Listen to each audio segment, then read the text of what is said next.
सभी को मेरे जय जिनेन्द्र। आज हमारे जैन टॉक्स का 175th टॉक सेशन है। यात्रा इतनी लंबी कभी सोचा ही नहीं था। तकरीबन 3 साल पूरे हो गए इस जैन टॉक्स के इनिशिएटिव को, और इसका पूरा श्रेय अगर किसे जाता हो तो वो हमारे जैन फाउंडेशन के फाउंडर श्री रमेश भाई शाह को है। एजुकेशन को लेके उनके जो विचार है, प्रयत्न है, वो वाकई सराहनीय है।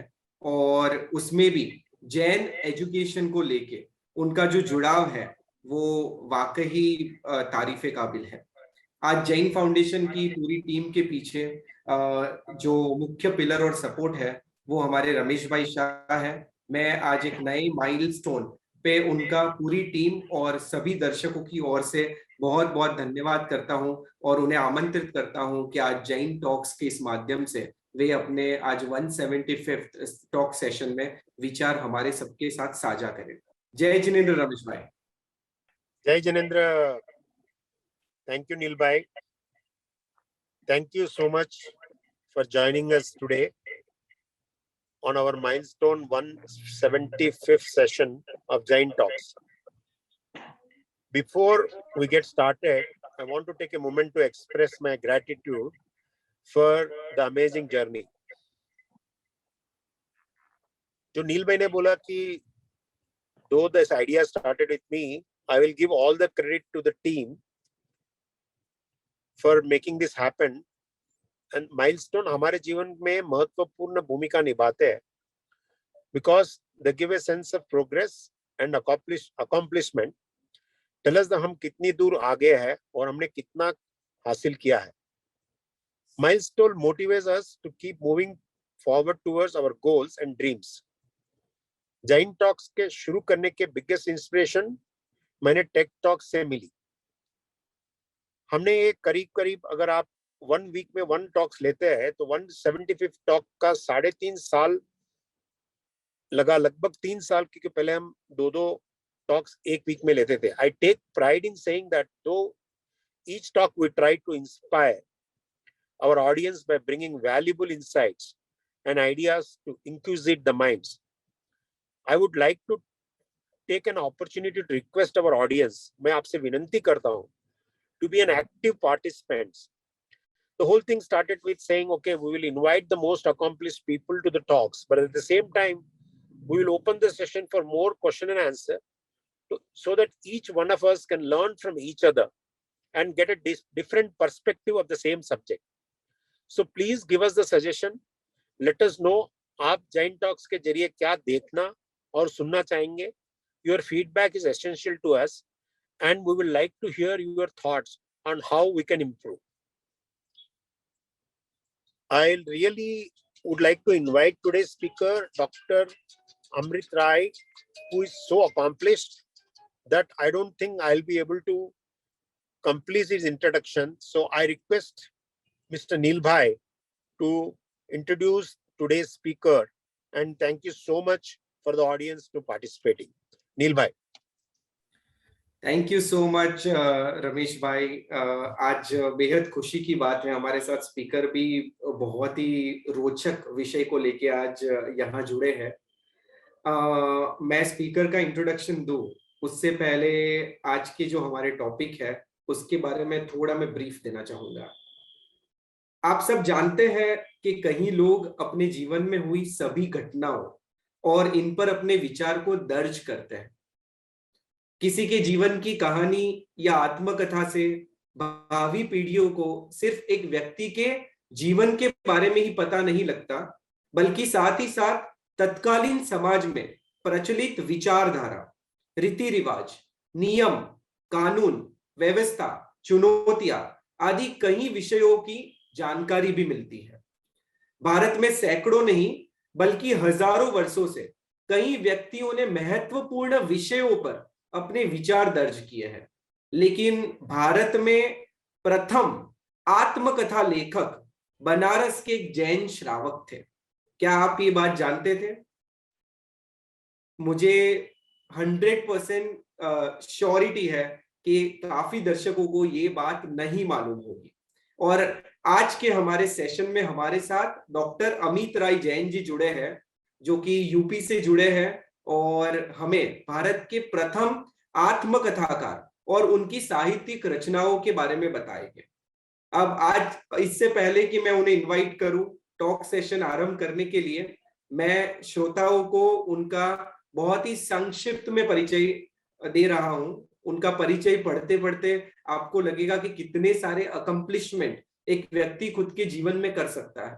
मीन्स 5-5 मास्टर्स डिग्री किसे कहते हैं, और तो कितनी सारी चीजों के अंदर उनकी एक्सपर्टीज है। सो मैं हमारे सभी दर्शकों के लिए एक छोटा सा उनका परिचय देना चाहूंगा।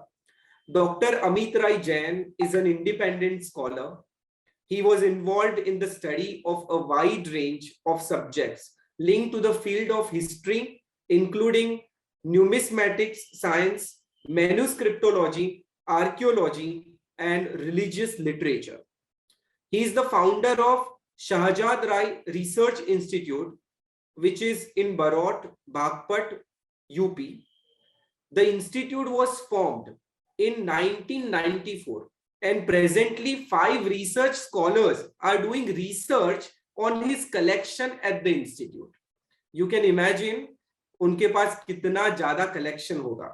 He has a master's degree in 5 subjects, namely Hindi, ancient history, journalism and mass communication, political science and philosophy. He is also a law graduate. He has been awarded doctorate in Mathura sculpture. He is also working in the field of historical research in Western Uttar Pradesh, where he explored a Harappan burial site, Chandian, and Harappan habitational site, Putti. He is also documenting the sites linked to the 1857 War of Independence in Western Uttar Pradesh. He has probably handled and catalogued more illuminated, rarest Prakrit Sanskrit manuscripts. Dr. Jain is the author of several 24 best-seller books. He has written articles for several newspapers and magazines. His next project focuses on Hinduism, a brief introduction. He made great efforts for the excavation of the Barnava Lakshagra multicultural site by the Archaeological Survey of India. At present, he is the National Director of the Center for Global Non-Killing India, a board member of Skill Resurgence Digital University, member of the Advisory Committee for the Multidisciplinary Study of the River Saraswati at Ministry of Culture, Government of India. So ऐसी शख्सियत आज हमारे साथ 175 talk session के ऊपर जुड़ी है। मैं आपका बहुत बहुत स्वागत करता हूं अमित जी, हमारे साथ जुड़ने के लिए बहुत बहुत धन्यवाद ज्ञापित करता हूं।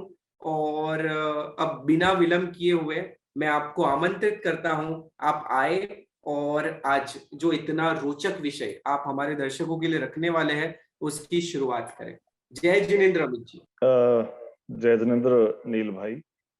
नील जी ने मेरा परिचय दिया। पहले तो मैं इस परिचय के बारे में कहूंगा कि ये तो बहुत देश के इतने बड़े विद्वानों के समूह के बीच में मेरा परिचय देना नहीं बनता, लेकिन मैं उनकी भावनाओं को प्रणाम करते हुए और आपकी शुभकामनाओं को स्वीकार करता हूं। और इस जैन टॉक के संस्थापक और फाउंडर और इसको चला रहे श्री रमेश भाई साहा को और आप सभी जो इस मंच पर मुझे सुन रहे हैं सभी को जय जिनेंद्र। विशेष मैं बिना किसी विलंब के और भूमिका के अपनी बात प्रारंभ करूंगा, क्योंकि हमारे पास 40 मिनट है, उसके अंदर हमें अपनी बात पूरी कर। अभी नील भाई ने एक नाम लिया, कविवर बनारसी दास। यानी कि देश के जितने भी लिटरेरी या लिटरेचर पर काम करने वाले लोग हैं वो कविवर बनारसी दास का नाम जानते हैं, परंतु खास तौर पर जैन समाज को उनका नाम इसलिए जानना चाहिए कि वो मूलतः जैन परिवार और जैन धर्म को मानने वाले और जैन धर्म की आध्यात्मिक परंपरा को आगे बढ़ाने वाले व्यक्ति थे। और जैसा कि मैं बार बार अनेक मंचों से इस बात को कह चुका हूं कि देश के प्रथम आत्मकथा लेखक के रूप में जो उनकी स्थापनाएं हैं, जो उनका काम है, वो मार्वलस है। वो ऐसा है कि जैन समाज को विभिन्न मंचों पर और अपने लिटरेचर में उस बात को कहना और बताना चाहिए, ताकि उनके काम के माध्यम से जैन समाज की सांस्कृतिक विरासत के प्रसार प्रचार को आगे बढ़ाया जा सके। कविवर बनारसी दास मूलतः उत्तर प्रदेश के जौनपुर नगर के निवासी थे। उनके पिता, उनके दादा वो मनसबदारी का काम करते थे और मुगल और मुस्लिम शासकों के साथ या उनके राज्यों में वो व्यापार करते थे। मूलतः व्यापारी परिवार से कविवर बनारसी दास थे और जौनपुर उत्तर प्रदेश में उनका जन्म सन 1586 में यानी कि 1586 में हुआ। यानी कि 15वीं-16वीं शताब्दी के मध्य में उनका जन्म हुआ। और जौनपुर में जन्म लेने के बाद, क्योंकि सबसे पहले मैं 5 से 6 मिनट में उनका जीवन परिचय आपको दूंगा, उसके बाद उनके लिटरेचर पे हम समीक्षा करेंगे। उसके बाद मैं जिस आत्मकथा की बात चल रही है, अर्धकथानक की, उसके विषय में भी विशेष रूप से उसके जो अनछुए पहलू हैं उस पे बात करेंगे। कविवर बनारसी दास का 1586 में जब जन्म हुआ, उसके बाद 8 वर्ष की आयु में उनको चटसाल में भेजा गया। चटसाल एक विशेष शब्द है जो कि बिल्कुल प्रारंभिक यानी कि प्राइमरी एजुकेशन के लिए उस समय अच्छे परिवारों के बच्चों को भेजा जाता था। चटसाल में उन्होंने 1 साल के अंदर-अंदर अपना अक्षराभ्यास किया, यानी कि जो प्रारंभिक शिक्षा थी, अक्षरांकन की, अंकगणित की, वो प्राप्त की। और 1597 में यानी कि 1597 में वो जब 12 साल के हुए तो उनका विवाह कर दिया गया। और उनके घर के जो नाई थे, यानी कि नाई एक जाति है, उस जाति के नाई जाति के लोग प्रारंभ से ही विवाह इत्यादि कराने के अंदर पारंगत होते हैं। तो उनका विवाह उनके परिवार के नाई ने ही तय किया और उनका विवाह 12 वर्ष की आयु में हुआ। विवाह के बाद जौनपुर जो स्थान है, आज भी है उत्तर प्रदेश में, वो उस समय का व्यापार का बहुत बड़ा केंद्र था।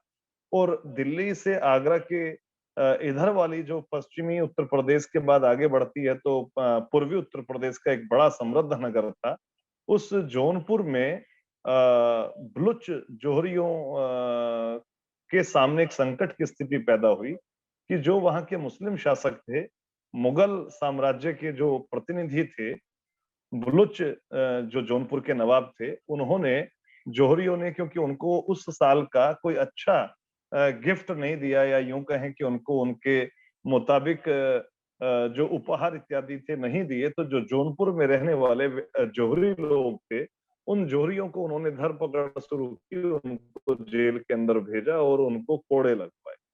तो ऐसा वर्णन बनारसी दास ने अपनी आत्मकथा में किया है कि उस समय जितने भी व्यापारी वर्ग के लोग थे, वो वहां से भाग खड़े हुए और वो लोग अपने अपने जहां जहां उनके रिश्तेदार थे, जहां जो जा सकते थे, वहां निकल गए। और जो इनके पिता थे, उनका नाम था खरग सेन। खरग सेन भी भाग करके शहजादपुर, जो इलाहाबाद के पास आज भी गांव है, शहजादपुर पहुंचे और शहजादपुर में जाकर के वो रहे। और 10 महीने तक उन्होंने वहां पर जाकर के एक जैन व्यापारी था, उसके पास पहुंच करके जब विनय पूर्वक उनसे कहा कि हमें रहने का स्थान दें, तो वो समृद्ध व्यक्ति था, उसने उनको वहां रहने की अनुमति दी और उनको वहां व्यापार करने की अनुमति दी। तो ये भी वर्णन मिलता है कि जो बनारसी दास के पिता थे, खरगसेन, इलाहाबाद व्यापार हेतु 10 महीने के बाद चले गए। इस बीच में इलाहाबाद में जब वो पहुंचे तो बनारसी दास की आयु वही 12-13 साल के करीब की रही होगी। वहां उन्होंने कौड़ियां, यानी कि उस समय, और आज भी कौड़ियां दिखती हैं, लेकिन उस समय काफी कौड़ियों का यूज हुआ करता था। तो कौड़ियां इत्यादि सड़क पर बैठ करके बेच करके 2 टके कमाए। उन 2 टकों को कमा करके उन्होंने अपनी दादी को दिया। उस आत्मकथा में वर्णन मिलता है कि अपने जीवन की प्रथम कमाई जब उन्होंने अपनी दादी को दी, तो उनकी दादी ने जैन तीर्थंकरों की पूजा की मंदिर में जाकर के, प्रयागराज जो आज है इलाहाबाद में, और उसने नुक्ती के लड्डू बनाए और सिरनी बांटी। यानी कि जीवन की पहली 2 टके की कमाई भी उनके परिवार ने, उनकी दादी ने निर्धन अवस्था में भी आसपास के अड़ोसी पड़ोसियों को लड्डू और सिर की भेंट दे करके आपस में बांट करके कंट्रीब्यूट करके उस सेलिब्रेशन को ऑर्गेनाइज किया। उसके बाद सन 1599 में वो जब वहां पर जो वहां के नवाब थे वो आगरा वापस चले गए मुगल दरबार में, जब पता चला तो जौनपुर उनके सब व्यापारी और उनके परिवार जौनपुर लौट आए। और 14 साल के बनारसी दास ने ऐसा वर्णन किया है कि उन्होंने 14 साल की आयु में नाममाला कोश, अनेकार्थ, ज्योतिष, अलंकार इत्यादि ग्रंथों का अध्ययन किया। तो इस बात से पता चलता है कि उस समय इतनी छोटी आयु में इतने कलिष्ठ ग्रंथों का अध्ययन कराया कराया जाता था। उसके साथ साथ एक खास बात उनके जीवन की आत्मकथा में लिखी मिलती है कि उन्होंने लघु कोक शास्त्र पढ़ा, यानी कि इरोटिक ऐसा लिटरेचर पढ़ा कि जिससे बाल काल का जो मन है वो दूषित होने की संभावना अधिक है। ये भी इस बात से पता चलता है कि आज से लगभग 500 साल पूर्व 14 साल की आयु के अंदर भी कोई बच्चा लघु कोक शास्त्र पढ़ सकता था, और पढ़ने के बाद जो प्रभाव पड़ना था वो पड़ा है। और बनारसी दास की आत्मकथा में ये वर्णन मिलता है कि उनका मन विचलित हुआ और वो अय्यासी के अंदर पड़ गए और उन्होंने अपनी दुकान से मानिक इत्यादि की चोरी करना प्रारंभ किया, और इतनी चोरी की और इतनी अय्यासी की कि उनके पिता तो व्यापार के लिए बाहर थे, तो उन्होंने घर का सब जितना भी धन इत्यादि था वो वेश्यावृत्ति के अंदर लुटा दिया। और जब 1605 में अकबर की मृत्यु हुई, अकबर शासक जो था उस समय उनके जीवन काल में था मुगल साम्राज्य में, तो ये उनका वर्णन मिलता है कि अकबर की मृत्यु के समय उनका मन अत्यंत विचलित हुआ और वो बेहोश तक हो गए। तो उस समय उनका मन एक तरीके से वैराग्य की स्थिति में आ गया, और उन्होंने काव्य रचा था, उन्होंने इतनी 14-15 साल की आयु में एक काव्य का शास्त्र, एक ग्रंथ रचा, उसको उन्होंने गोमती नदी के अंदर बहा दिया। ये उनकी भावुकता को दिखाता है। उसके बाद ऐसा वर्णन उन्होंने किया है कि वो पूरी तरह से जैन नियमों का पालन करने लगे, रात्रि भोजन का त्याग कर दिया।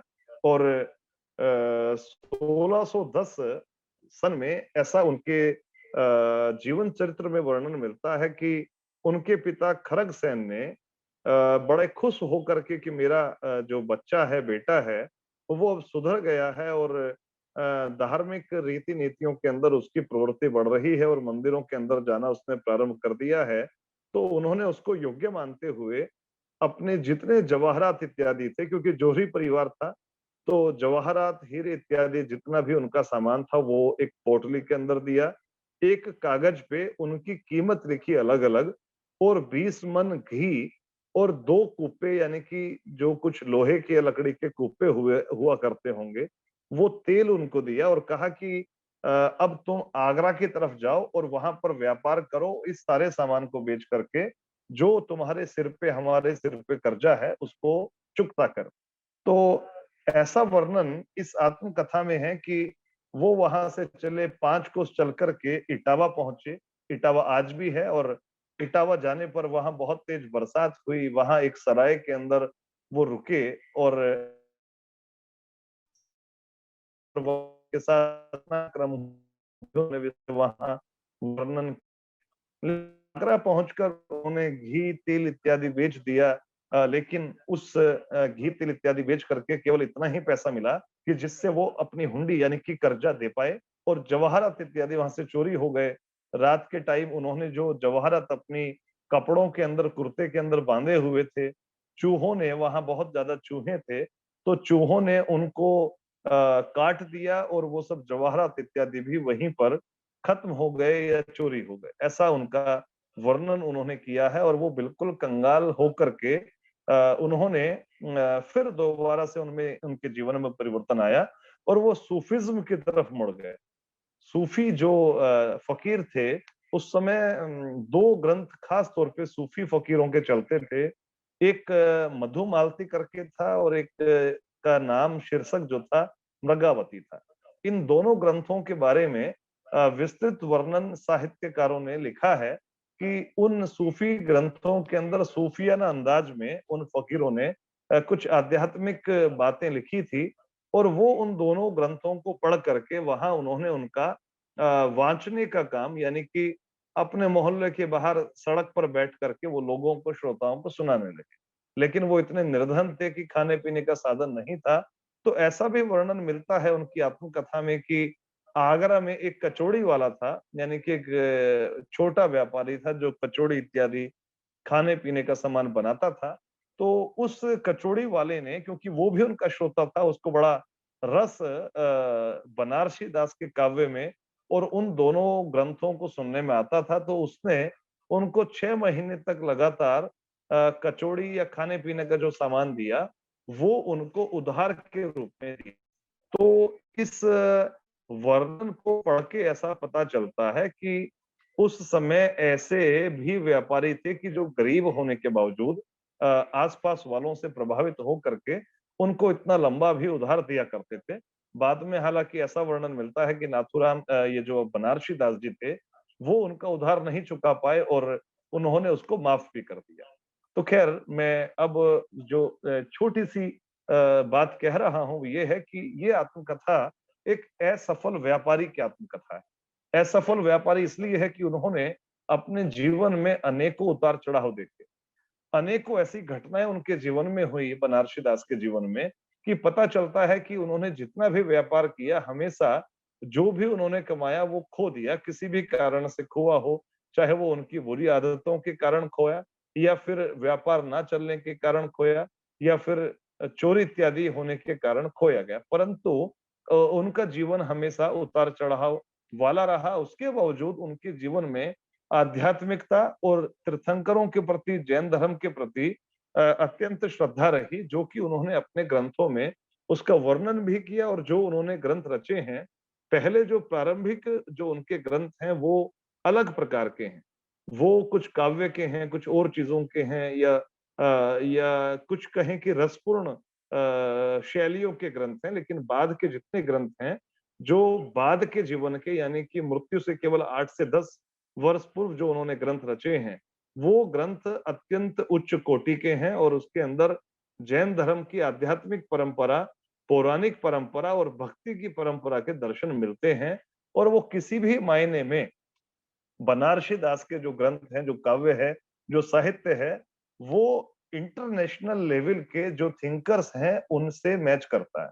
इसकी कंपैरेटिव स्टडी अगर जैन धर्म के लोग करें, या अन्य जो रिसर्च स्कॉलर्स हैं, अगर नाथूराम प्रेमी के जीवन पर, उसके साहित्य पे काम करें, तो मेरा ऐसा मानना है कि ना इनका लिटरेचर अपने आप में मुगल शासन काल की घटनाओं, मुगल शासन काल के राजाओं की आर्थिक स्थिति, मुगल शासकों के और मुस्लिम शासकों का जैन धर्म के प्रति क्या मान्यताएं रही, उनका उनमें अच्छा वर्णन मिलता है।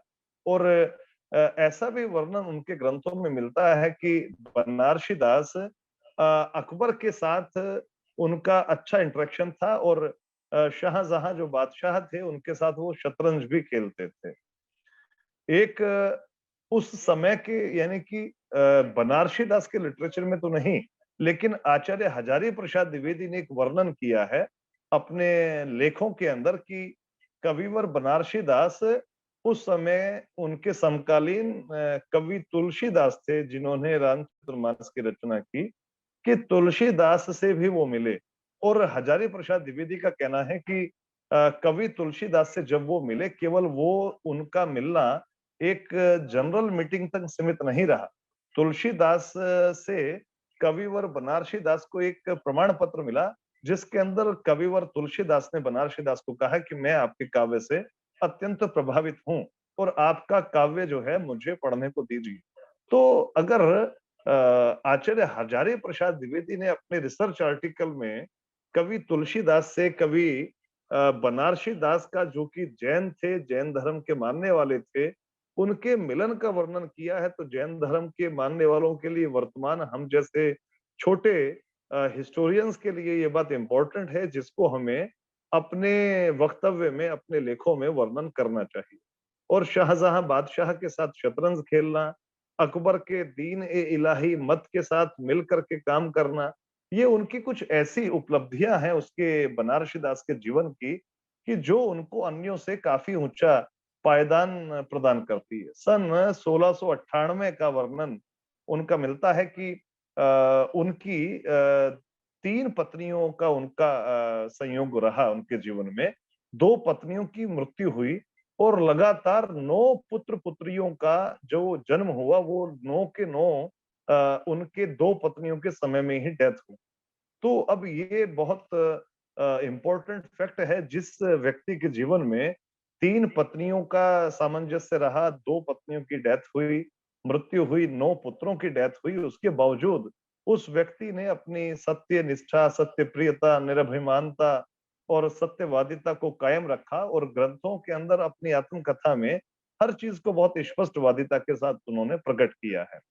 एक खास बात उनके जीवन के, उनके लिटरेचर के अध्ययन से पता चलती है कि उनके जीवन में बड़ी भावुकता थी। बनारसी दास के जीवन की भावुकता इस बात से पता चलती है कि जिस समय अकबर की डेथ के बाद वो वैराग्य के अंदर थोड़ा उनकी मानसिकता में चेंजेस आए, तो उन्होंने जो ग्रंथ रचा था काव्य का और रसपूर्ण भंगिमाओं का, उसको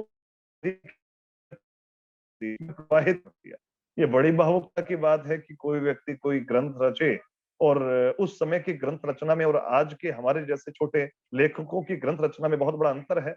तो मैं ये कहना चाहूंगा कि उनके जीवन में भावुकता थी और अकबर की बादशाह की मृत्यु के समाचार जब उनको सन 1605 में मिले, तो उस समय भी वो अचानक बेहोश हो गए और बेहोश होने के बाद जब जब वो होश में आए तो उसके बाद उनका जीवन अत्यंत आध्यात्मिक हो गया। तो ये भी उनके जीवन की भाव प्रवणता का और भावुकता का एक उदाहरण है। तीसरी उन्होंने अपनी अर्ध कथानक जो उनकी पुस्तक है, आत्मकथा है, उसमें लिखा है कि वो अनेकों बार बेवकूफ बने। उनको कुछ धूर्त सन्यासियों ने कहा कि आप इतने साल तक इस मंत्र का जाप करेंगे, तो पूरे जीवन आपको जब आप घर से निकलेंगे तो उसके दरवाजे के बाहर एक अशर्फी मिला करेगी जिससे कि आप अपना जीवन चलाएं। तो उस सन्यासी की बात मानते हुए सालों वो उस मंत्र के जाप को करते रहे, लेकिन नतीजा तो बिल्कुल शून्य ही मिलना था। बहुत सारी घटनाएं उन्होंने इस अपनी आत्मकथा में लिखी हैं। उसी में ऐसा भी लिखा कि जब यानी कि कितने वो स्पष्ट रहे होंगे कि जिस समय वो कुर्रा गांव पहुंचे इटावा के पास व्यापार के सिलसिले में, तो उस गांव में जब वो पहुंचे तो उनके साथ उनके दल में, व्यापारियों के दल में 2 ब्राह्मण भी शामिल हो गए और 2 ब्राह्मणों ने जब सराय के अंदर यानी कि धर्मशाला के अंदर पहुंचकर किसी बात पे उनका वहां के लोकल जो मनसबदार था, जो ठाकुर था, उससे झगड़ा हुआ और ब्राह्मणों ने उसको पीट दिया। ब्राह्मणों के पीटने के बाद मनसबदार ने वहां के जो शासक थे या ठाकुर थे, उनसे इस बात की शिकायत की और कहा कि ये जो दल है वो नकली मुद्राओं का यानी कि नकली सिक्कों को बाजार में प्रचलित करने का काम कर रहा है। तो ऐसा वर्णन उन्होंने किया है कि उस समय ठाकुरों के उन सब जितने भी 22 या 23 लोग उनके दल में शामिल थे उनको कैद कर लिया और शूली पर चढ़ाने के लिए आदेश देने ही वाले थे, लेकिन उन्होंने बहुत ही सूझबूझ के साथ अपने संबंधों के आधार पे ठाकुरों से बात की और अपने साथ अपने साथियों की भी जान बचाई। एक बार वो आगरा के पास ऐसे गांव में पहुंचे जो चोरों का गांव था और चोरों के गांव में जब पहुंचे तो उनके पास धन भी था, उनके पास सामान भी था, व्यापार करने के लिए उनके पिता ने जो उनको जवाहरात दिए थे वो भी थे। लेकिन उस समय ऐसा वर्णन इन्होंने किया है बनारसी दास ने अपनी आत्मकथा में कि ब्राह्मण जाति के लोगों का सभी लोग पूरा सम्मान करते थे। तो जिस समय उनको ऐसा अंदाज हुआ, ऐसा उनको अंदेशा हुआ कि यह गांव चोरों का गांव है और यहाँ पर हमें लूट-पाट लिया जाएगा, तो उन्होंने फटाफट एक पेड़ के नीचे जाकर के सराय के पास पहुंच करके अपने कपड़ों में से सूत यानी कि धागे निकाले और एक जनेऊ बनाया। जनेऊ बना करके उन्होंने जनेऊ पहन लिया और ऐसा नाटक किया कि मैं ब्राह्मण जाति से हूँ। तो वहां के ठाकुर ने उनको खाना खिलाया, उनको अपने साथ लेकर के गए और अगले गांव जाने का रास्ता तक उनको बताया। तो इस बात से यह भी पता चलता है कि जो उनका चरित्र था, या जो उनका जीवन था वो कितना मल्टी डायमेंशनल रहा होगा, यानी कि विभिन्न प्रकार से उनके जीवन में गुण रहे होंगे। कहीं धूर्तता भी रही उनके जीवन में, कहीं स्पष्टवादिता भी रही, कहीं बनारसी दास के जीवन में कुछ ऐसे गुण थे कि जो आज के लोगों के लिए प्रेरक बन सकते हैं। वो बड़े कष्ट सहिष्णु भी। इटावा की सराय में जब वो पहुंचे और बहुत तेज बारिश थी, तो एक वहां के ठाकुर ने उनकी आवश्यकता को या उस समय की जरूरत को महसूस ना करके उनको बड़ा परेशान किया और उनसे कहा कि तुम जैसे लोग हमारी खाट के नीचे ही रुक सकते हैं। लेकिन वो इतने कष्ट सहिष्णु थे कि इतनी ठंड के अंदर एक टाट के ऊपर वो उसकी खाट के नीचे ही लेट गए और पूरी रात गुजार करके अगले दिन सुबह आगरा पहुंचे। तो ऐसा भी वर्णन मिलता है, तो उससे प्रेरणा मिल सकती है कि हम जीवन में कैसा भी कष्ट आए लेकिन उसको मेंटेन करते हुए उन कष्टों के ऊपर उनका सामना करते हुए हमें आगे बढ़ना चाहिए। डॉक्टर हीरालाल जी बहुत बड़े विद्वान हुए, डॉक्टर हीरालाल जैन साहब, जो कि बिहार के भी डायरेक्टर रहे हैं एजुकेशन के, और भी उन्होंने बहुत सारा काम किया है, जैन लिटरेचर की सेवा की। डॉक्टर हीरालाल जी ने जो बनारसी दास का अर्थ कथानक है, उसकी भाषा शैली की चर्चा करते हुए उनकी भाषा को मध्य देश की बोली का प्रथम ग्रंथ कहा है। मध्य देश का मतलब है कि आगरा जौनपुर के आसपास का इलाका, सेंट्रल इंडिया का इलाका, वहां की जो लोकल डायलॉग की भाषा है, जो उनकी बोलचाल की भाषा है, उसमें इस ग्रंथ के काव्य की रचना हुई। और देवनागरी के जितने भी स्वर हैं, देवनागरी लिपि के जितने स्वर हैं, इस अर्धमागधी काव्य के अंदर मिलते हैं। तो ये इसकी भाषा शैली की चर्चा डॉक्टर हीरालाल जी जैसे विद्वान व्यक्ति ने की है। और अगर मैं कहूं तो आत्मकथाओं का जो वर्णन है या जो आत्मकथाओं के लेखन का प्रारंभ है, वैसे तो मुगल दरबार या मुगल शासकों ने भी किया। उन्होंने बादशाह नामा लिखा, बादशाह नामा लिखने के साथ साथ बाबर नामा उनके कवियों ने, अबुल फजल इत्यादि ने लिखा, लेकिन वो आत्मकथा ना हो करके किसी राजा का वर्णन है। लेकिन इस अर्ध कथानक के बारे में जो चर्चा है वो इंटरनेशनल लेवल पे बहुत सारे विद्वानों ने अपने आर्टिकल्स में, अपने ग्रंथों में की है। डॉक्टर रविंद्र कुमार चेन्नई यानी कि मद्रास यूनिवर्सिटी के अंदर डीन थे। उन्होंने सबसे पहली जो पीएचडी है अपने जीवन की, उन्होंने जो पीएचडी अपनी की है, उस रिसर्च के अंदर उन्होंने सबसे पहला जो प्रथम काम बनारसी दास के जीवन पे हुआ है, वो डॉक्टर रविंद्र कुमार जी ने किया। उन्होंने उस अपने रिसर्च को भारतीय ज्ञानपीठ से पब्लिश भी कराया, जो कि कविवर बनारसी दास जीवन दर्शन और व्यक्तित्व के नाम से पब्लिश है। उस ग्रंथ को भी पढ़ने से कविवर बनारसी दास के जीवन के सभी छुए अनछुए पहलू सामने आते हैं और सर्वांगीण वर्णन मिलता है। लेकिन इस अर्ध कथानक पे मैं जो चर्चा कर रहा हूं, इस अर्ध कथानक की कुछ खास चीजों का मैं वर्णन करना चाहूंगा। तो कथानक के पढ़ने से हमें पता है कि उसके जो व्यापारी वर्ग के लोग थे, जैन लोग थे या जोहरी लोग थे, उनकी बड़ी प्रतिष्ठा थी। व्यापारियों की प्रतिष्ठा इतनी अधिक थी कि इस अर्ध कथानक में सैकड़ों स्थानों का वर्णन मिलता है। उसमें खास तौर पे जयपुर से आगरा, फतेहपुर, अलीगढ़, मेरठ, दिल्ली, इलाहाबाद, पटना, बंगाल इत्यादि के व्यापारियों का वर्णन मिलता है कि मुगल शासकों में इन व्यापारियों की बड़ी प्रतिष्ठा थी और मुगल दरबार के अंदर उनको विशेष स्थान, विशेष प्रतिष्ठा का स्थान दिया जाता था, क्योंकि वो मुगल शासकों को और मुस्लिम जो सल्तनत पीरियड के नवाब थे, उनको वो उनके राज्यों में व्यापार करने के लिए टैक्स इत्यादि पूरी तरह से बिल्कुल सही समय पर दिया करते थे। तो मुगल शासकों ने ऐसा वर्णन इस अर्ध कथानक में है कि अपने अपने राज्यों के अंदर उनकी धार्मिकता की, धार्मिक कार्यों की, जैन रथ यात्राओं को निकालने की भरपूर छूट देके रख रखी। दूसरी बात, एक खास वर्णन ये भी मिलता है कि जैन जो समाज है, उनको मुगल शासकों ने उनके मंदिरों को बनाने की भी छूट दी और उनके इलाकों में, जैसे कि जौनपुर, आगरा, फतेहपुर, अलीगढ़ इत्यादि जगहों पर जैन मंदिरों की स्थापना मुगल शासकों के समय में हुई और उनके द्वारा दी गई जमीनों पर हुई। तीसरा खास वर्णन है ये बनारसी दास ने 3 व्यापारी जातियों का जिक्र किया है। 3 यानी कि एक तो श्रीमाल वंश था, एक ओसवाल और एक अग्रवाल। खास वर्णन में उन्होंने बहुत सारे सैकड़ों कैरेक्टर्स का वर्णन किया है, बहुत सारे जैन व्यक्तियों का व्यक्तित्वों का वर्णन किया है, जिनका कि वर्णन अन्यतर लिटरेचर में तो है लेकिन जैन लिटरेचर के अंदर नहीं है। तो अगर अर्थ कथानक का विश्लेषण किया जाए, अर्थ कथानक उस आत्मकथा को पढ़ा जाए, तो जैन जातियों के इतिहास पे भी काम किया जा सकता है। व्यापारियों की प्रतिष्ठा और मुगल और मुस्लिम नवाबों के समय में जैन व्यापारियों के साथ उनके अच्छे संबंधों का वर्णन अगर मिलता है तो उसमें एक अच्छा सोर्स का ग्रंथ यह अर्थकथानक मिलता है।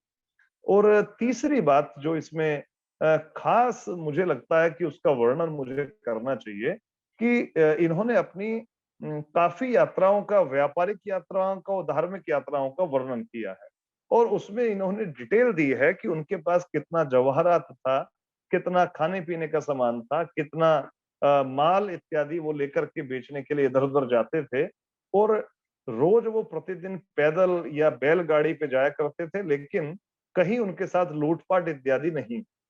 तो इससे ये अंदाज लगता है, पता चलता है कि उस समय के जो व्यापारी थे, अपना माल इत्यादि लेकर के जाया करता था, लेकिन उनके साथ कहीं लूटपाट इत्यादि नहीं थी। अगर कहीं कुछ गलत होता भी था, तो अगर उस समय के ठाकुरों को शिकायत की जाए या इंफॉर्मेशन दी जाए, तो वो मदद किया करते थे और अमन चैन का वातावरण उस समय में व्यापारियों के साथ खास तौर पर था।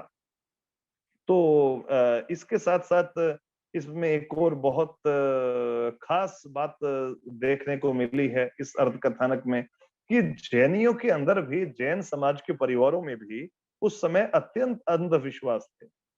एक अंधविश्वास का पता ये चलता है कि आगरा के जैन मंदिर में जब बनारसी दास उनकी दादी, उनका परिवार दर्शन करने गया तो उन्होंने वहां तीर्थंकर प्रतिमाओं के समक्ष खड़े होकर के हाथ जोड़ करके कहा कि भगवान आप हमें इतना धन माल दें, इतना सम्मान दें, इतना हमें धन दें कि हम आपकी यात्रा करें।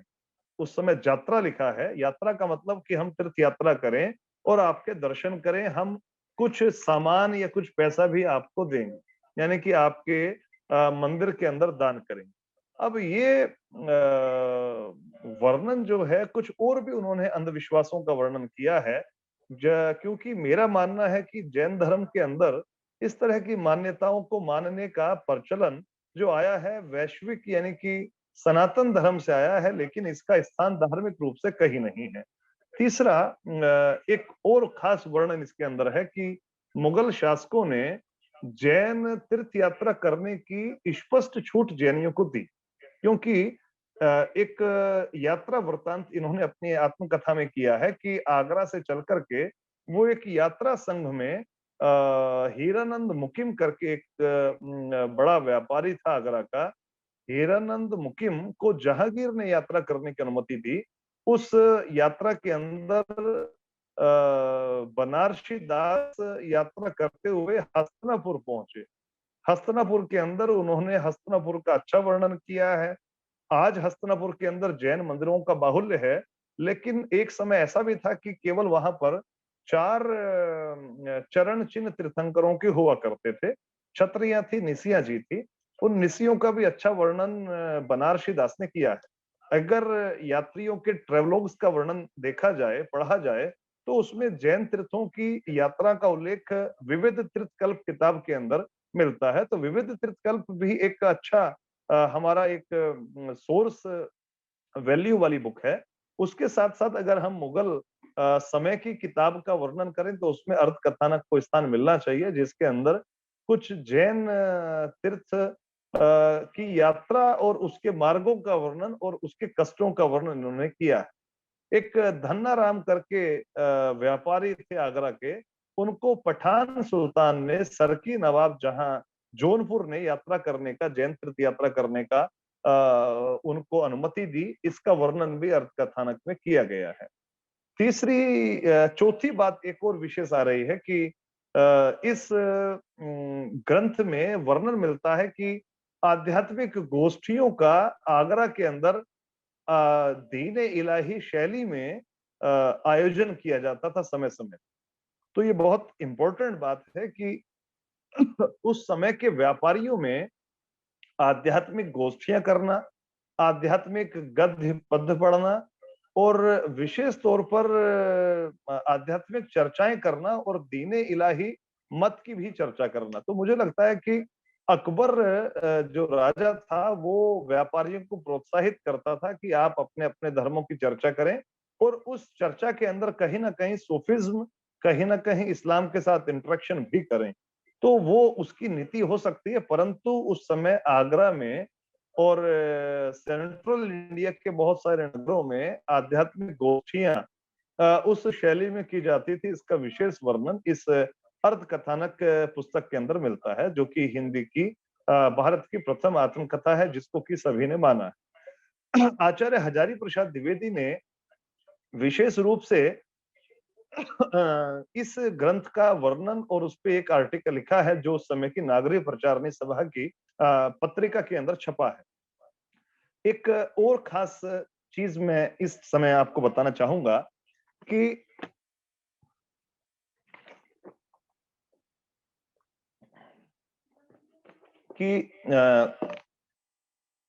अब बात ये आ रही है कि बनारसी दास जैन थे।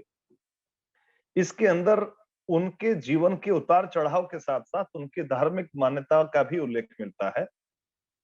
ये उन्होंने खास तौर पे अपनी आत्मकथा में लिखा कि वो प्रारंभिक जीवन में वो जैन श्वेतांबर परंपरा की खरतरगच परंपरा के श्रावक थे और खरतरगच परंपरा के मंदिरों में जाना, तीर्थंकरों की पूजा इत्यादि श्वेतांबर मान्यता के अनुरूप करना उनका कर्म था। बाद में उन्होंने कुछ ग्रंथ पढ़े हैं और उनकी मान्यताएं कुछ दिगंबर मत की ओर भी जाने लगी, क्योंकि आगरा के अंदर दिगंबर मत का बड़ा प्रचलन काफी रहा है और श्वेतांबर परंपरा का तो खैर वो एक सेंटर रहा और खरतर गज के यतियों की बहुत सारी गद्दियां आगरा में रही हैं। ऐसा वर्णन और ऐसी चीजें तो मैंने खुद स्वयं ने देखी हैं। लेकिन यह बात स्पष्ट है कि वे आध्यात्मिक व्यक्ति थे और अगर उनके जीवन का अच्छे से विशद वर्णन किया जाए, अच्छे से उनको पढ़ा जाए और जितनी भी धार्मिक बातें उन्होंने अपनी अर्ध कथानक में कही हैं, उसको एक कंपैरेटिव स्टडी, एक तुलनात्मक अध्ययन किया जाए, तो मुझे लगता है कि वो दिगंबर या श्वेतांबर मान्यताओं की स्पष्ट मान्यता वाले व्यक्ति नहीं थे। वो केवल एक प्योर जैन थे और आध्यात्मिक व्यक्ति थे, जो कि उनके जीवन से, उनकी शैली से, उनके कार्यों से, उनके लिटरेचर से पता चलता है।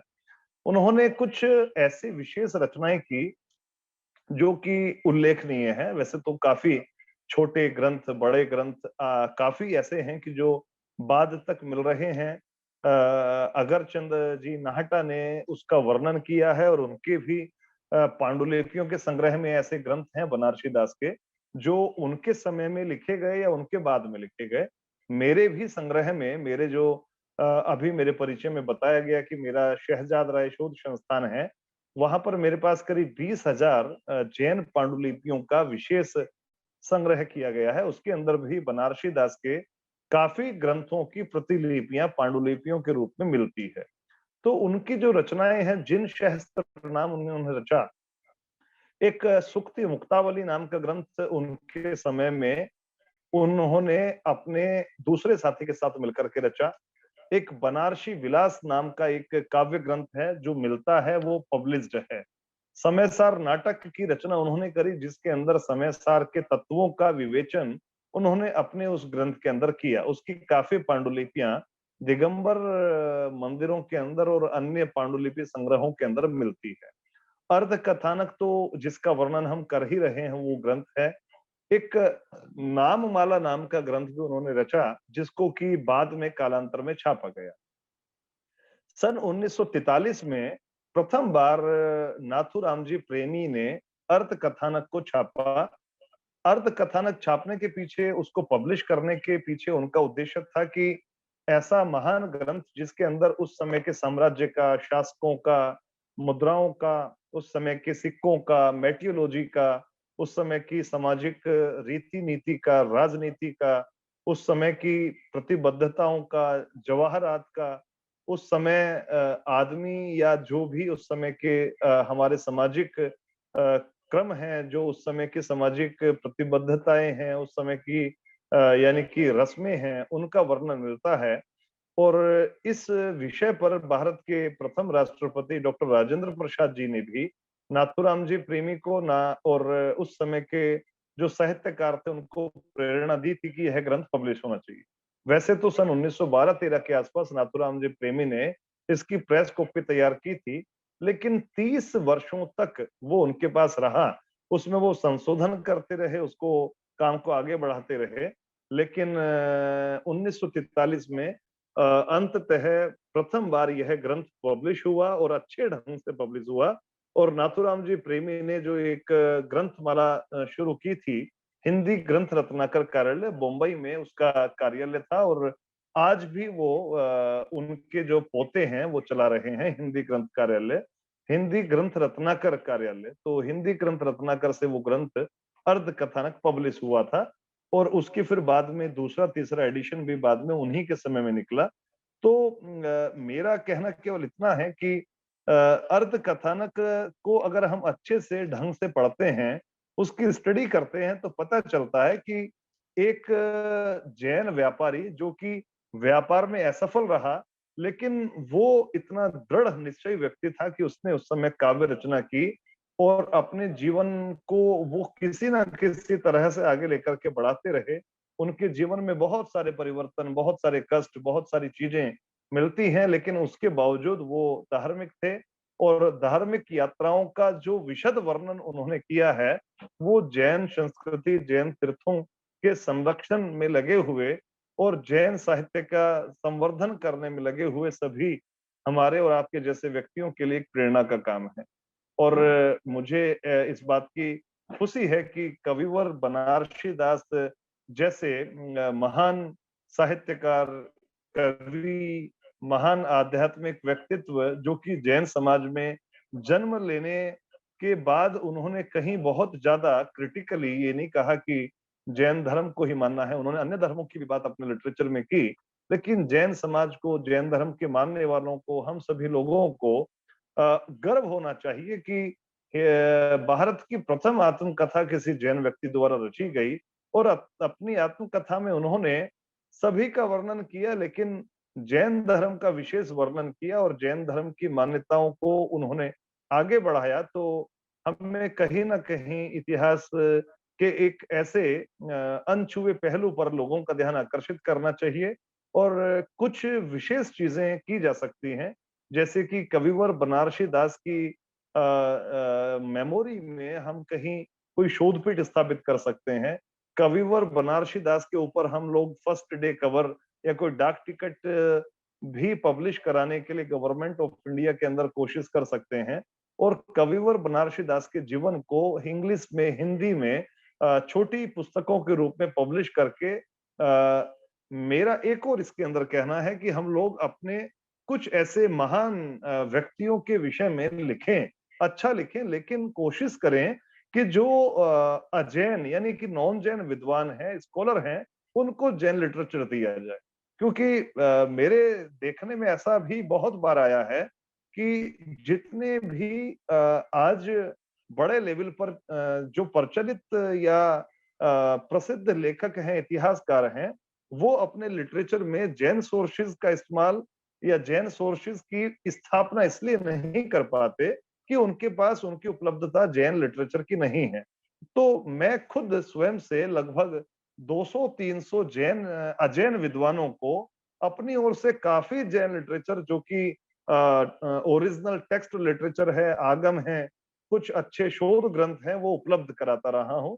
और पिछले 10-15 सालों में मेरा अपना अनुभव है कि बहुत सारे बड़े-बड़े विद्वानों ने मेरे से जैन ग्रंथ प्राप्त करने के बाद अपने लिटरेचर में, अपनी किताबों में जैन धर्म की मान्यताओं को और जैन धर्म के आगमों के अंदर मिल रहे सांस्कृतिक अध्ययन को शामिल किया है, और वर्णन किया है कि जैन धर्म के अंदर विशेष चीजों का वर्णन है जिसके बिना भारतीय संस्कृति का अध्ययन पूरा नहीं किया जा सकता। अभी एक किताब हम लोगों ने लिखी थी, India the mother of democracy, प्रधानमंत्री श्री नरेंद्र मोदी जी ने भी अभी पिछले दिनों मन की बात में उस हमारी पुस्तक का जिक्र किया है और कहा है कि अभी 20G में जो कंट्री गेस्ट सेवा होगी और कवि बनारसी दास जैसे महान व्यक्तियों के जीवन को हमें समाज के सामने और अपने लिटरेचर के माध्यम से रखना चाहिए। तो मेरा कहना केवल इतना ही है कि जैन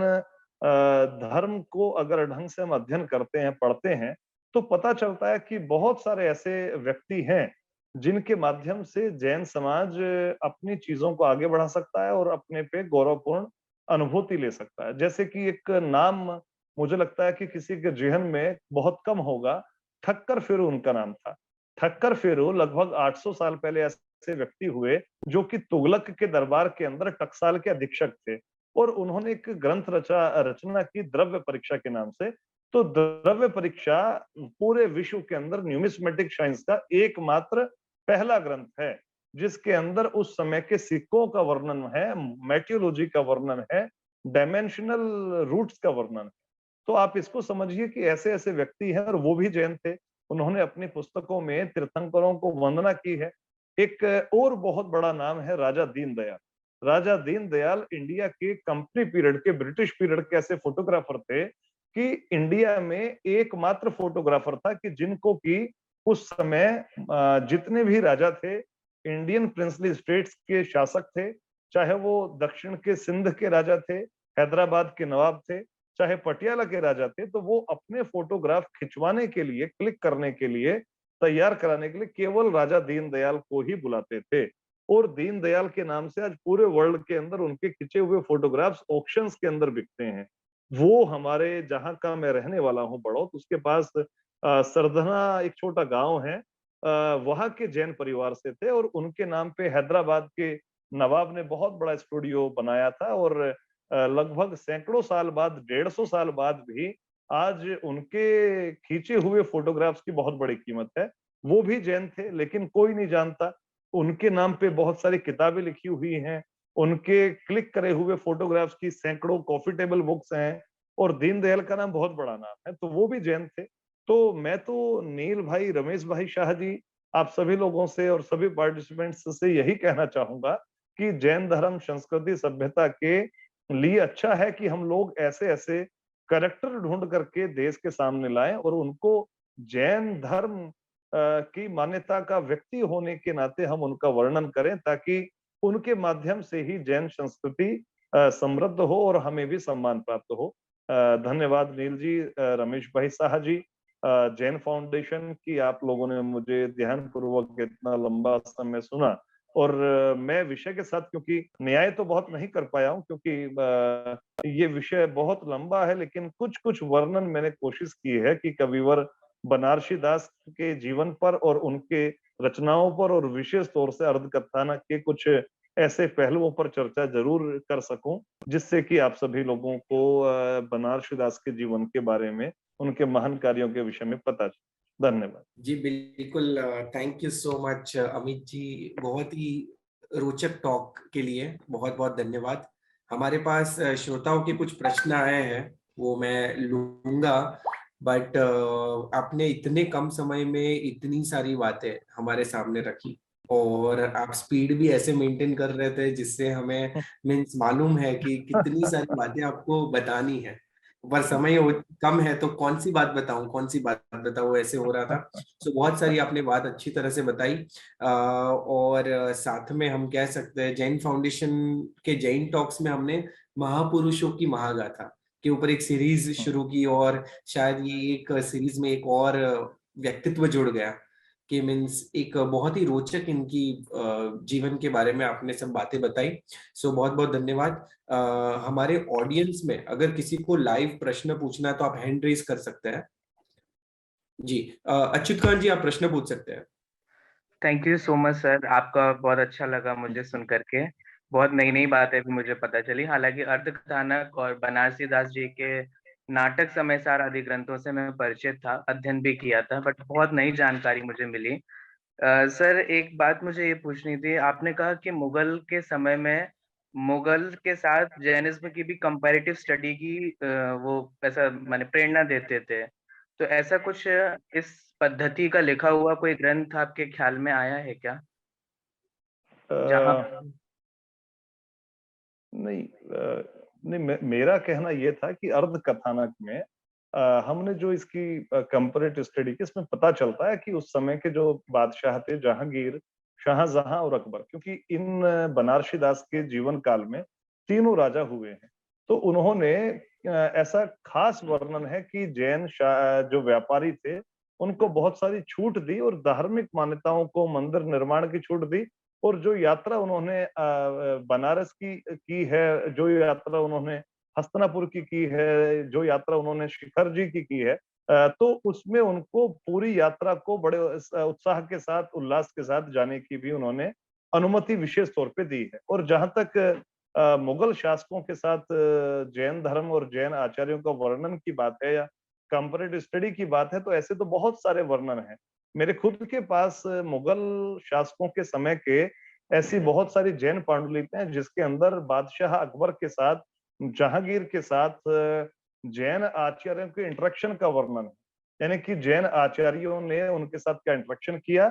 और जैसे कि हीर विजय सूरी, आचार्य जिनचंद्र सूरी तो क्योंकि उनसे पहले हुए हैं, तोमर राजाओं के समय में हुए हैं, सल्तनत पीरियड में हुए हैं, तो बहुत सारे ऐसे जैन आचार्य, जैन यति, जैन भट्टारक इत्यादि थे, क्योंकि दिगंबर परंपरा में भट्टारक और श्वेतांबर परंपरा में यति वर्ग एक ऐसा वर्ग था कि जो मध्यम मार्गी था, और उनका काम केवल उस समय यही था कि जो मूल परंपरा, साधु परंपरा है, उसकी रक्षा हो, जैन संस्कृति की रक्षा हो, और उसमें भी खास तौर पर कुछ छूट उनके साथ रहा करती थी, जैसे वो वाहन का प्रयोग कर लिया करते थे। लेकिन वो, उनका मूल उद्देश्य यही था कि वो अपने ज्योतिष के माध्यम से, आयुर्वेद के माध्यम से, या अपनी कुछ विशेष विधाओं के माध्यम से मुगल शासकों को, मुस्लिम शासकों को प्रभावित रखते हुए उनसे जैन धर्म को बहुत ही पराश्रय दिलाते थे। ऐसा वर्णन तो खास तौर पे बहुत सारे ग्रंथों में है।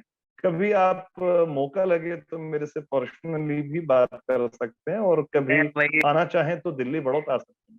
जी, मैं वही पूछना चाह रहा था सर, आपका कुछ ईमेल या मुझे मिल जाता, हाँ, या वो कोई सब नील वर्क जी आप से मिल मुझे, जाएगा।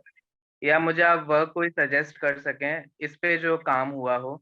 एक और जी, प्रश्न है मेरा, इस अगर आप नील जी, जी अलाउ करें तो मैं पूछ लूं। जी जी बिल्कुल पूछिए। जैसे आपने बनारसी दास जी के अनपब्लिश्ड वर्क भी कहे थे कि जो अभी प्रकाशित नहीं हुए हैं या कालांतर में बाद में प्रकाश माने लोगों के ख्याल में आए हैं, तो सर कोई ऐसे नाम आपके, कोई पांडुलिपि ख्याल में आई है जो अभी बनारसी दास जी की अनपब्लिश्ड हो?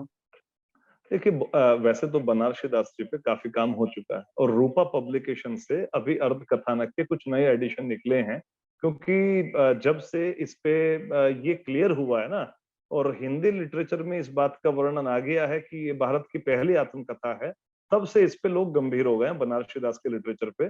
लेकिन मेरे जानकारी में अगरचंद जी नाहटा, बीकानेर जो उनका ग्रंथ भंडार है, 35,000 पांडुलिपियां वहां हैं, वहां पे कुछ ऐसी रचनाएं हैं कि जो अनपब्लिश्ड हैं। एक कासलीवाल जी ने जो राजस्थान के जैन ग्रंथ भंडारों की पांडुलिपियों की सूचियां पब्लिश की थी, उसके अंदर भी 5-6 ऐसी पांडुलिपियां हैं, तो वहां से उसको निकाला जा सकता है, देखा जा सकता है। मैं कोशिश करूंगा कि आपको कुछ ऐसी सूचियां दिलवा सकूं। जी, हाँ नील जी, आगे बढ़ो। जी जी जी अच्युत खान जी, मैं आपके साथ उनके डिटेल शेयर कर दूंगा। हीरालाल जी ओसवाल, आपको प्रश्न है, आप प्रश्न पूछ सकते हैं, म्यूट करके।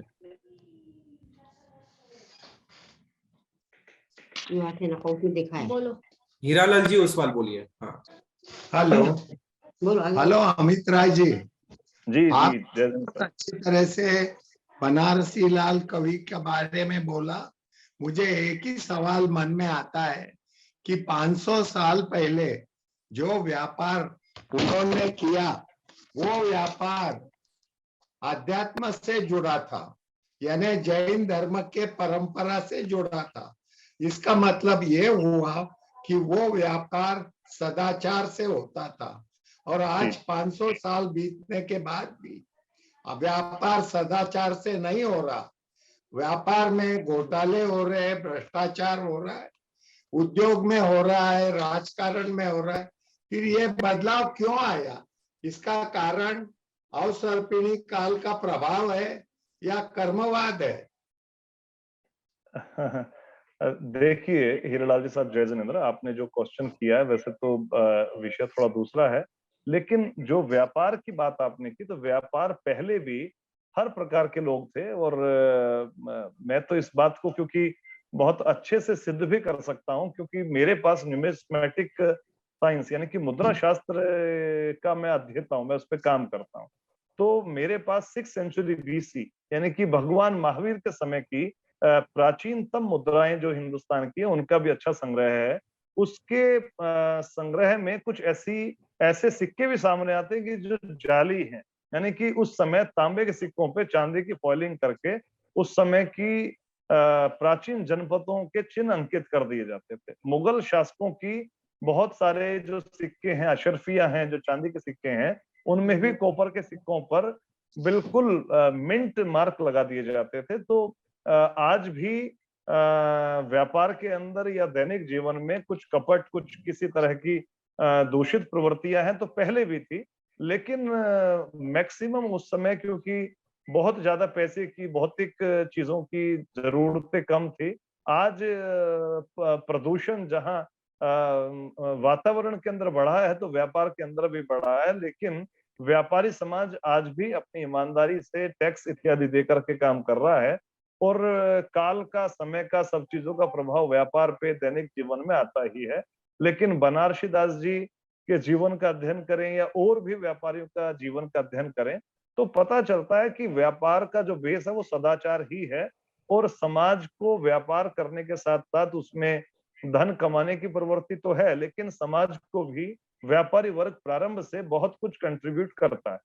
जी हीरालाल जी। मेरा कहना है कि आज जैन लोगों को ये जैन धर्म की मालूमात ही नहीं है। जी जी जी जैन धर्म की मालूमात जैन लोगों को भी नहीं है। जी जी जी। नहीं, उनको सिर्फ उसका इतना मालूम है कि कांदा मूली नहीं खाना, रात को खाना नहीं खाना, ये जी बातें मालूम है। मगर जैन धर्म जी की जो गहराई है वो आगमों में मिलती है, और आगम लोग पढ़ते नहीं जी है। इसके लिए मैंने आगम को शॉर्ट करके 184 पेजेस में 11 अंग आगम और 4 मूल सूत्रों को कॉम्पैक्ट करके लिखा है, ताकि बहुत लोग अच्छा। समझे कि जैन धर्म is not only, it is full science. उसके अंदर पूरा साइंस है, अध्यात्म भी साइंस है। और जो आगम है वो लोग पढ़ते नहीं। हमारे यहाँ संवत्सरी के दिन महासती जी ने पूछा कि कितने लोगों ने आगम पढ़ा है, तो 1000 लोग वो सभा मंडप में थे। उसमें 2 लोगों ने बोला कि हमने 1-2 आगम पढ़े और थक गए और फिर कुछ आगे पढ़ा नहीं।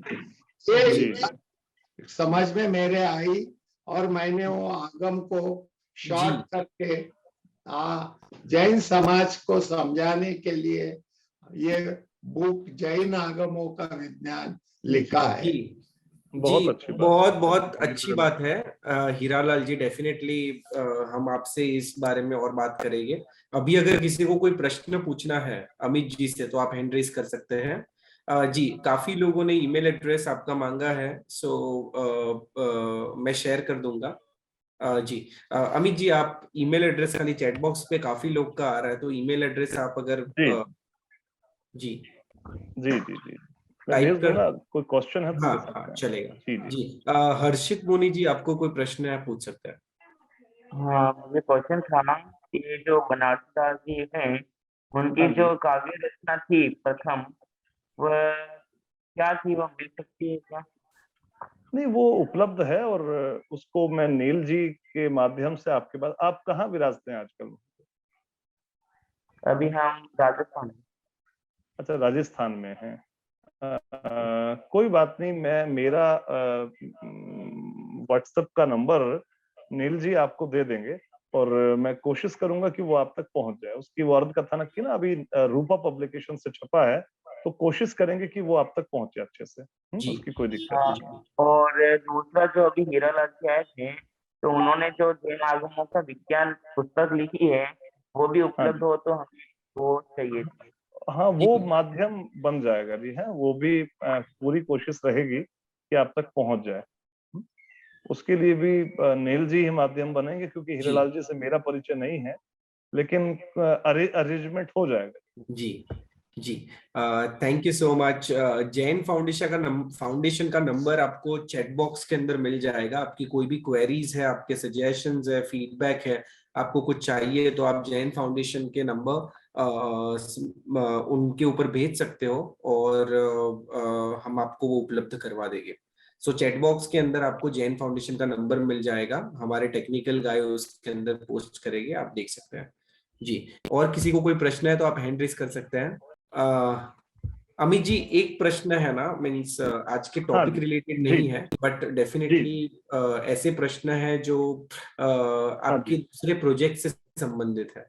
तो जी किसी ने जी आपसे ये प्रश्न पूछा है कि हाल में आपकी किताब हिंदुइज्म इन कश्मीर प्रकाशित हाँ हुई जी है, हाँ क्या जी जैन धर्म के भी कोई साहित्यक या पुरातात्विक प्रमाण हमें कश्मीर या इसके आसपास के इलाकों से मिलते हैं?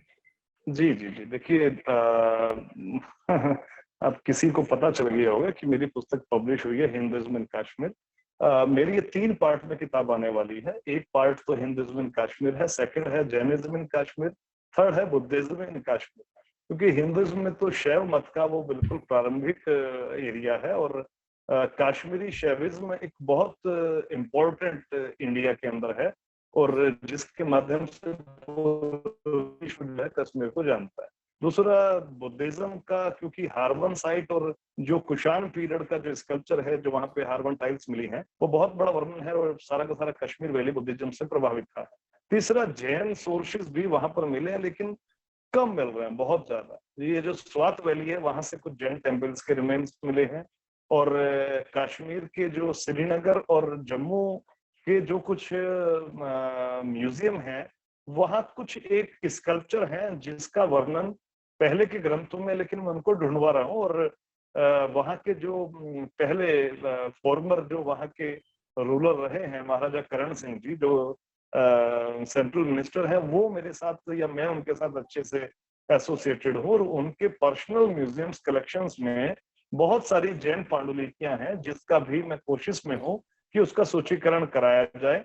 तीसरी जो बात है कि कश्मीर के अंदर आचार्य हेमचंद्र ने वर्णन किया है कि जितना भी आचार्य हेमचंद्र ने काव्य रचा, साहित्य रचा, वो कश्मीरी कागज पे ही रचा है, और कश्मीर के बहुत सारे विद्वानों को, लिखने वालों को और कागज तैयार करने वालों को उन्होंने गुजरात के अंदर आमंत्रित किया था, और वहां पर वो काम हुआ।